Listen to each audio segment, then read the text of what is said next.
Hello everyone, welcome to master plus education and myself Ravindra Jangid.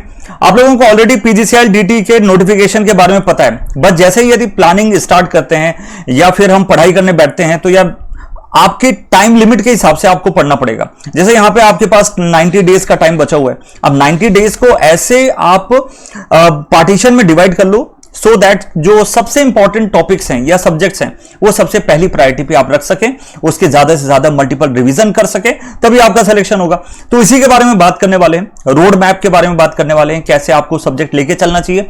And मैं पूरा full proof देने वाला हूं सो दैट आपको पूरा आइडिया लग जाए।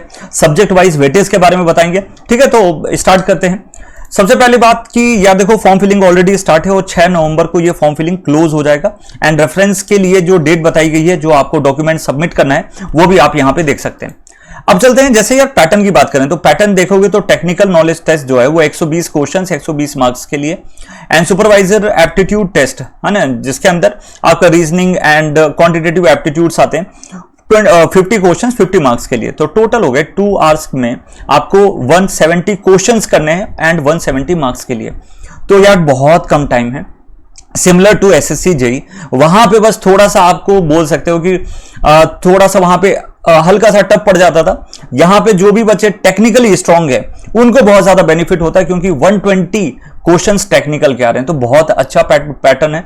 एंड पावर ग्रिड एक one of the renowned job है, तो इसके लिए आपको टेक्निकली स्ट्रांग तो होना जरूरी है।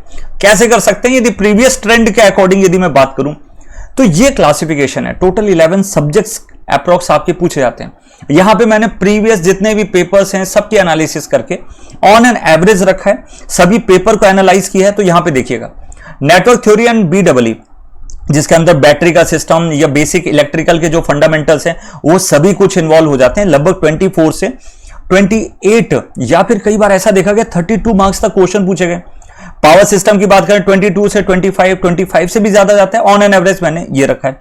इलेक्ट्रिकल मशीन्स की बात करें तो 25 से 30, इलेक्ट्रिकल मेजरमेंट एंड ट्रांसड्यूसर है ना, पूरा मतलब जो आपके एक ही सामने बुक के अंदर पूछा जाता है। मेजरमेंट के अंदर सबसे इंपॉर्टेंट टॉपिक है सीआरओ हो गया, ठीक है। आपके इलेक्ट्रिकल के जो इंस्ट्रूमेंट्स हैं, इंडिकेटिंग इंस्ट्रूमेंट्स, ये सब पूछे जाते हैं। इवन ट्रांसड्यूसर का पूरा टॉपिक, मतलब लगभग 20 आवर्स का पूरा चैप्टर यहां पे पूछा जा रहा है। तो ये भी उसके अंदर 12 से 15 मार्क्स का कवरेज हो गए। यूडब्ल्यू मतलब यूटिलाइजेशन ऑफ इलेक्ट्रिकल एनर्जी, जिसमें 8 से 10 मार्क्स का पूछा रहा है। बहुत रटे रटाए क्वेश्चन है, ऐसा नहीं है कि बहुत हैवी क्वेश्चन मतलब कुछ पूछ दिया या हैवी इन डेप्थ कोई क्वेश्चन पूछा, ऐसा कुछ नहीं है। डिजिटल इलेक्ट्रॉनिक्स की बात करें तो घिसे पीटे क्वेश्चन 2 से 3 नंबर के आ जाते हैं। एनालॉग, इससे अच्छे क्वेश्चन कंसेप्चुअल पूछे जाते हैं। इन डेप्थ पढ़ना जरूरी है, क्योंकि this will also help in the power electronics, जिसके अंदर 4 से 6 मार्क्स के क्वेश्चन पूछे जाते हैं। यदि बात करें इलेक्ट्रिकल इंजीनियरिंग मटेरियल्स, तो ये 1 से 2 पूछा जाता है, पर कई बार आप बेसिक इलेक्ट्रिकल हो गए या फिर यूटिलाइजेशन हो गए या फिर मशीन्स के अंदर इनडायरेक्टली ये सब चीजों को पढ़ ही लेते हैं, अलग से करने की जरूरत नहीं है। इलेक्ट्रिकल यदि कंट्रोल सिस्टम की बात करें तो 4 to 5 मार्क्स के क्वेश्चन पूछे जाएंगे। माइक्रो प्रोसेसर के अंदर 3 और 4। इलेक्ट्रिक फील्ड भी एक सब्जेक्ट आता है, पर जनरली नेटवर्क थ्योरी के अंदर बहुत सारा उसका कवरेज मिल जाता है।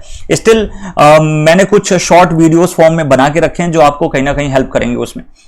तो ये करना है। एक चीज आइडिया लगा होगा शायद आपको कि देखो यार, ये स्टार्टिंग के ये 5 सब्जेक्ट में बहुत कुछ खेल हो रहा है। मतलब यदि मैं बात करूं network theory and BW, power system, electrical machines, measurement and transducer and utilization, 70% के अप्रॉक्स, 70 to आप मान लो 80% के अप्रॉक्स इन्हीं कोर सब्जेक्ट से पूछा जा रहा है। और यदि आप मोटा मोटी ये देखो, कट ऑफ देखो थोड़ा सा, जो कट ऑफ जो जाता है, मैं कट ऑफ की स्लाइड तो नहीं है पर कट ऑफ बता देता हूं, रीजन वाइज आता है। NR1 NR2 इस तरीके से रीजन वाइज जाता है। और रीजन वाइज देखोगे 64% से लेके 72 73% तक कट ऑफ जाता है। अब इस हिसाब से देखोगे, कैलकुलेशन मोटा मोटी करोगे तो आप 125 के अराउंड आप अपना सेफ स्कोर मान के रखो। उसमें से आप 125 की यदि बात करेंगे तो नॉन टेक्निकल को साइड रखते हैं। अभी टेक्निकल की बात करें, यदि 90 तक आप अचीव कर रहे हो 120 में से, एंड क्वेश्चन बहुत ज्यादा हाई फाई क्वेश्चंस नहीं है, पर टाइम आपको बहुत कम मिलता है, इसलिए ये इंपॉर्टेंट क्वेश्चन बन जाते हैं। 90 तक अचीव कर रहे हो तो इस एग्जाम को क्लियर करना बहुत ईजी है। मैं जल्दी ही एक स्टूडेंट का अपने इंटरव्यू भी लेके आऊंगा कि सो दैट आपको अंडरस्टैंड हो कि आप उसने कैसे क्लियर किया और आपको पढ़ने में भी थोड़ा सा इजीनेस हो। तो ये है पूरा कैटेगराइजेशन। नेक्स्ट यदि बात करें भाई, आप यदि इतना सब आप 3 महीने के अंदर नहीं कर सकते हैं तो हमारे रिकॉर्डेड कोर्सेज हैं। कोर सब्जेक्ट फुल फॉर्म में रखे गए हैं।